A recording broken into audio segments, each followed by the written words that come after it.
There's this fundamental paradox, isn't there? Facing, well, every successful business owner today. They desperately need a personal brand for consistent leads, but they are absolutely buried in work, just cannot film daily content. It's the ultimate content creation crisis, right? They're too busy doing the thing to grow the thing that will actually make them less busy. Yeah. But that's where this new generation of AI avatar agencies is stepping in. And we're not talking deepfakes or, science fiction here. No, not at all. We are talking about taking, say, a quick 15-minute recording from a CEO. Right.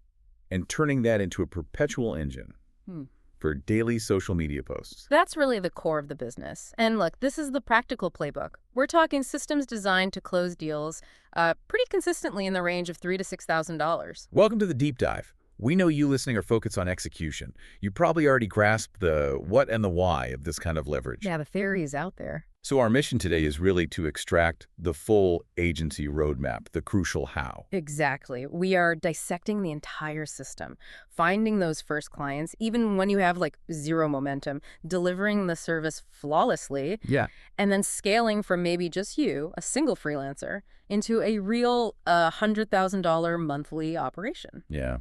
Okay, let's get right into the practical structure then. Yeah. So we know what we're ultimately selling here. It's time and visibility. Fundamentally, yeah. It's a solution for these busy owners who are lacking consistent reach. The AI system handles the posting part. Right. And the client handles, well, their actual business. And that clarity, it has to be distilled down into a single punchy line. Now, finding the buyer, well, it starts where all good businesses kind of start. Your warm network. Absolutely. The playbook basically says you start messaging friends, family, old LinkedIn connections. And this isn't really selling. It's more of a soft approach, just asking for referrals, which, lowers the pressure instantly. Yeah, you might say something like, hey, I help busy business owners create daily social media videos without them needing to film anything themselves. Do you happen to know a CEO or maybe a speaker who might need this kind of service? Your first few clients are probably hiding right there. Okay, so once that warm list is exhausted, we shift over to cold outbound. Yep. And this is where the strategy gets really interesting, I think, because you're actually looking for signs of distress. Distress is the key indicator. Yeah. Target platforms like Instagram, YouTube, find those content creators, maybe 5,000 plus followers, who show really clear signs of burnout, like no new posts in 2 or 3 months. Oh. They've already committed to the content game, right? And they probably failed because they just ran out of time. Right. And then you hit them with one of those winning cold scripts. That pattern interrupt one is amazing for just sparking curiosity. Can I clone you with AI and post content for you every single day? It stops them scrolling, for sure. Or you use the data-based approach, high value, really fast. Hey, your last video on topic got 20,000 views. What if you could post 30 more next month without taking any extra time? Or the competitor-based script. That creates immediate urgency, doesn't it?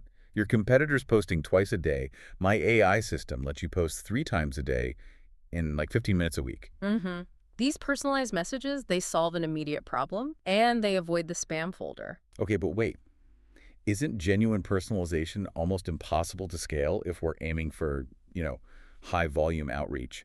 How do we balance making messages tailored with just getting enough messages out there? That's a great point. You only really personalize the hook. That initial line, that little shock, it has to be relevant to their recent content or, that burnout status we talked about. The rest can be more templated. Okay, so once you get that initial reply, sounds interesting, tell me more, you move into the close. And the recommendation is using a 2-call process. Why complicate it, though? 2 calls. For a beginner, doesn't that just kind of slow things down and maybe frustrate the client who's already busy? You'd think so, but not really. It actually lowers the pressure. Yeah. For both sides. It stops the beginner from having to juggle, discovery, presentation, handling objections, and closing all in one super high-stakes meeting. Oh, okay. You're building confidence, one step at a time. Right. So call 1 is purely discovery. Yeah. 15 to 20 minutes max. Yep. The goal is just to listen. Yeah. Listen deeply and collect what the playbook calls ammunition. Exactly. You need those golden questions. So what's your current content situation like? What's your dream situation look like in, say, 6 months? And crucially, what's the biggest barrier stopping you from getting there right now? And that other one, what numbers do you actually care about most? Is it views? Is it followers? or is it actual new customers? Yeah, that defines their whole motivation. Then you end that call by promising a bespoke proposal based only on the answers they just gave you. Got it. Then call 2 is the proposal itself. Right. And this is where you use their own language back at them. Present a solution, focus strictly on results, the results they said they wanted. And crucially, you cannot get bogged down in the technology here. Like, don't start talking about HeyGen or ElevenLabs by name. No, they simply do not care about the tools, honestly. Okay. Talk about solving their problem. The right way is, look, you said you have no time, here's our solution. It only requires about 1 hour per month from you. Keep it outcome focused. Then, and this is key, after you state the price, you stop talking. Silence. Just silence. Let the client process, be ready to close, but let them speak first. So, thinking about that proposal, what's the main psychological block it really needs to overcome to be effective? It absolutely has to prove that the outcome is worth the cost, not just that the process itself is efficient or cool. Value over process. Okay, contract signed. Now we get into fulfillment. Phase 1, creating the actual AI avatar, the quality of this cloning that dictates client happiness long term, right? Oh, absolutely. It's foundational. And yeah, we use the established stack, HeyGen for the video cloning, ElevenLabs for the voice. And ElevenLabs, by the way, it's reached an amazing quality benchmark now. The voice can be pretty much indistinguishable. Wow. Okay. Now, the high-value service element here seems to be providing a professional filming guide. Yes. Don't just ask for files and, hope for the best. You have to guide them through the process to make sure you get quality ingredients to work with. Makes sense. Garbage in, garbage out. Definitely. You have to emphasize key requirements, like use the back camera on a modern smartphone, iPhone 14 or newer is a good benchmark.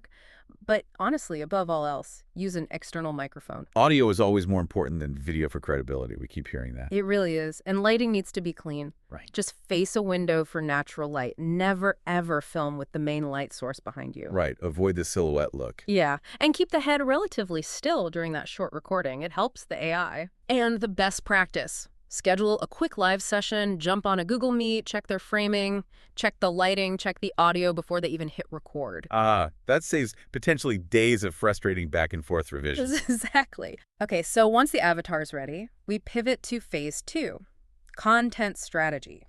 And this is critical. You have to act as the strategist, like the brain of their visibility plan, not just some tool operator. Right. You're not just pressing buttons. No. Use a home base, something like Notion, for all the planning and approvals, and introduce the content pillar strategy right away. This ensures the client's output stays varied and engaging. That variety is what keeps an audience hooked, isn't it? You need, like, educational stuff for authority. How-tos, tips. Inspirational content for connection, maybe stories. Yep, lessons learned. Engaging content like questions or polls to build community. Right. And then, of course, some sales content with a direct call to action. And you just rotate through these pillars. Exactly. Keeps it fresh. Okay, let's say the client follows all the instructions in the guide. They do the live session. What's the single most common failure point you still see in that initial cloning process? Honestly. Clean audio. Even with instructions, people sometimes miss using an external mic properly or they record in a noisy room. It's often missed, but it is so critical for quality. Right. Phase 3 is scripting and quality control, or QC. We're not reinventing the wheel here, are we? The proven formula for finding hooks and topics seems to be analysis. Exactly right. Analyze the competitors. Look at their top 10 most popular videos on TikTok or Instagram, specifically within the client's niche. Find those winning concepts, those hooks that worked, and then recreate them, but with your client's unique perspective and voice. Got it. And implement strict approval gates. This seems important for managing expectations. Crucial. The overall strategy needs approval first. Then, the individual scripts need approval before any video gets generated. This prevents that dreaded scope creep later on. Makes sense. And the short video scripting formula. Sounds pretty straightforward. Yeah, it's quick and effective. Hook needs to grab attention in the first 3 seconds. Think shock or curiosity.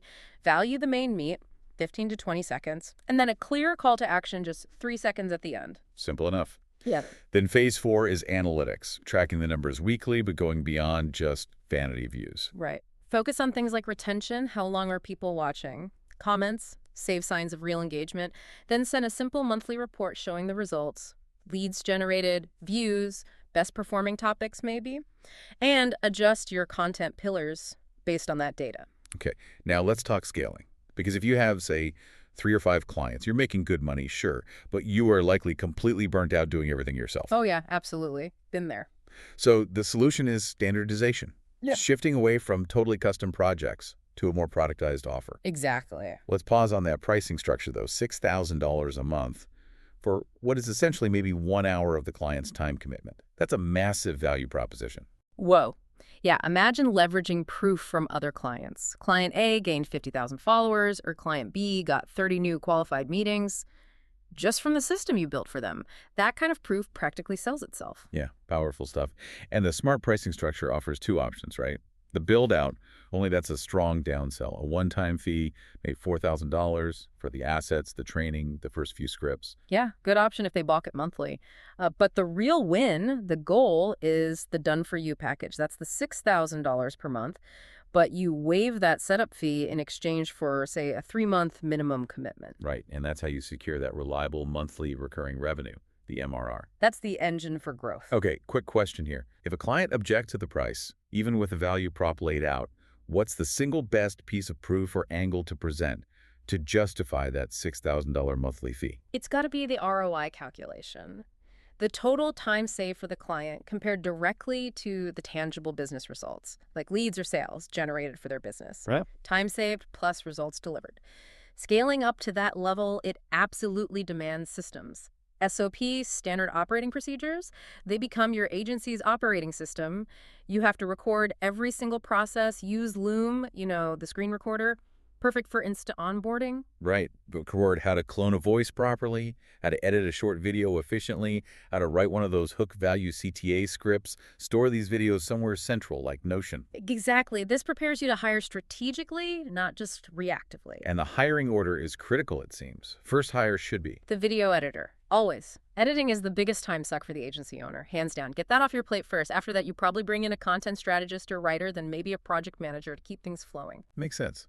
I still wrestle with prompt drift and scope creep myself sometimes, even on smaller projects, especially when clients start asking for script changes after the video is already rendered.